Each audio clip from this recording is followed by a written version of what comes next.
Hello friends, it's the Otter. We're gonna do something different today. We got a bike review.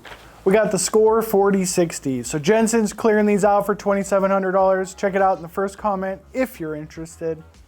So I was curious about the Scor because they're on the Jensen sale rack. So you're gonna get the real deal review. So let's start out with your standard issue geometry run through. So I'm the Otter, not super good at math, so I'll probably just go through some of the stuff. We got a 637 stack height, so I personally love low stack numbers so much that I usually buy size large. But you may not be me, and you may like a tall stack, so it does have a short stack for extra large. Top tube, I don't even know what these numbers mean, to be honest. We got the head tube angle, 64, 63.8, so it's a pretty middle of the road number for the head tube angle. Chain stays, very important. My favorite bike of all time is a Specialized Kenevo with 455, so I'm going to say I'm a long chainstay guy. We got 432 chainstays on all the Scors. I think that's pretty short, but it is full 29er. It's one of the reasons I'm heavily invested or interested in keeping this bike. So basically bottom bracket, no, wheelbase. 1285 wheelbase, so it's middle of the road once again. I don't know what all this stuff is, but bottom bracket height, 348. I think that's a very responsible number.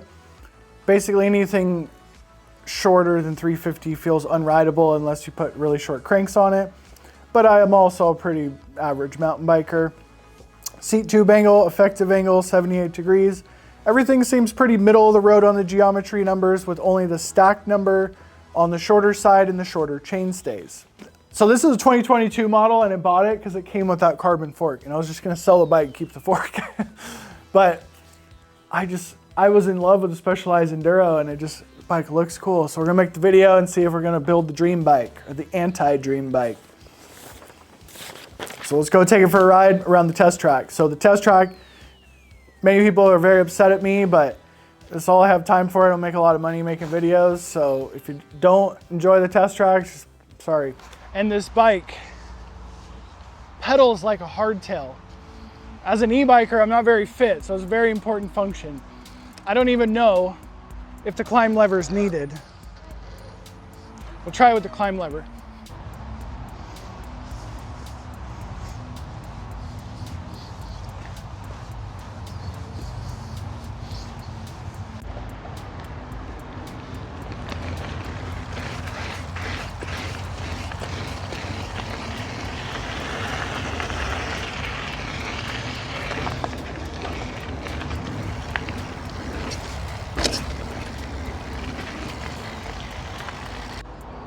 Let's check it out. So it's definitely a really good looking bike. The rear suspension, I'm completely out of breath because I'm an e-biker. It's super stiff. If you're kind of like that Santa Cruz fan, like it pedals amazing, but super stiff, but it felt really poppy.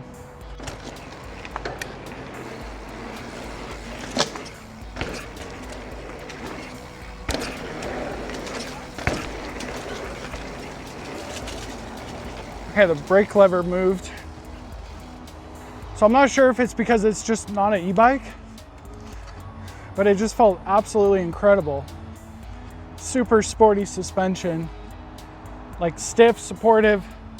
Bike's super fast because the high leverage, not very comfortable. But the brake lever moved, so let's try it again. Oh.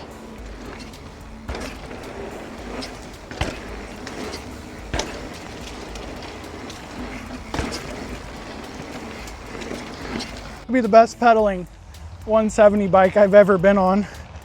Like, you don't even need to go for the climb lever.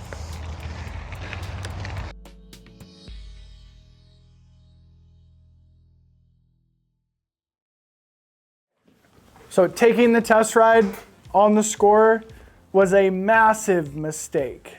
Should not try stuff. Do not try stuff. Because I don't like that bike. I absolutely love that bike. Maybe I'll start driving a German car, who knows? So basically, there's this section of trail, and I got some clips for you. And I come off, and it's like a tiny little jump, but I drop, and I send it as far as I can, and land, just to kind of like tested out, and basically the progressive regressive suspension, instead of like running into a wall and like getting kind of jarred, it's regressive. So it's like a pillow that lifts you up. Like there's no better bike for my style riding. Like my favorite thing to do is just find a huck to flat and land as heavy as I can. But I do have to mention the bike does come with an EXT E-Storia custom tune for a guy about my size. So that does help, but it is literally one of the best suspension kinematics I've personally ever felt. And the geometry of that bike is phenomenal. It fits me perfect. It feels, I used to try to make bike review videos. It feels somewhere between Santa Cruz and Yeti. Magic suspension platform and perfect geometry. Like, kind of sound like a salesman, but that bike is severely undermarketed. I'm truly impressed with that thing. So I never just go full all in on the good stuff. So let's talk about some of the bad stuff. It does have a rather long seat tube. You may not care about that, but I do. It's simple fix, one up dropper with a short stack. My friends have the Scor e-bikes, a couple of them, and the frames break. I don't know if there's a carbon or not, but the frames do have somewhat of an issue with cracking because the one guy's not very heavyweight or ride very hard. Scor was very good and replaced the frames, but that is one notable mention when you have such a complex, amazing machinery here. So my build is Fox 38 with E-Storia, and it's basically set. Like a huge pile of parts over there I was supposed to sell, but they might make their way onto the Scor here soon. But if you click this video here, you can laugh at some of my old bike review videos and can expect some more on the Scor because that bike's pretty amazing.